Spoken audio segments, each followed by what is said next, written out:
Vous avez la parole pour 2 minutes. Si vous pouviez faire moins, ce serait parfait. Merci Madame la Présidente. Et je vous prie de m'excuser de mon retard. J'étais avec la ministre Sophie Cluzel pour justement échanger les mesures qui concernent le médico-social dans le PLFSS.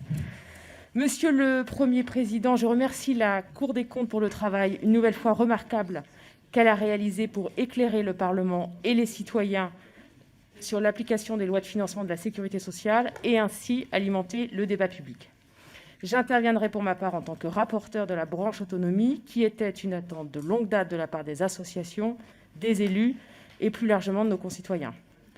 Avec ce PLFSS 2021, nous allons poser de nouveaux jalons pour consolider cette 5e branche qui sera amenée à se développer tant les besoins sont importants. Ce ne sera sans doute pas chose facile dans un contexte financier contraint. Mais vos recommandations permettront sans doute de trouver de nouvelles marges de manœuvre pour répondre aux fortes attentes qui existent aujourd'hui dans le secteur médico-social.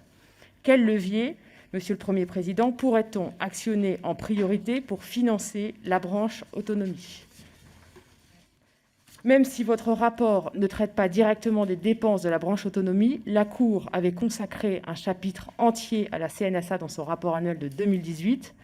La Cour indiquait alors que la CNSA s'était imposée dans le paysage médico-social comme un acteur central.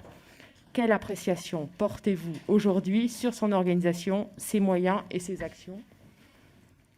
Par ailleurs, vous abordez dans le rapport qui est au cœur de nos discussions aujourd'hui la question de l'organisation territoriale des caisses de sécurité sociale. Vous suggérez de poursuivre les réorganisations des caisses existantes afin d'adapter l'offre de services à l'évolution des besoins des territoires. La branche autonomie, quant à elle, n'a pas vocation a priori à disposer de son propre réseau de caisses pour délivrer les prestations qui relèveront de son périmètre.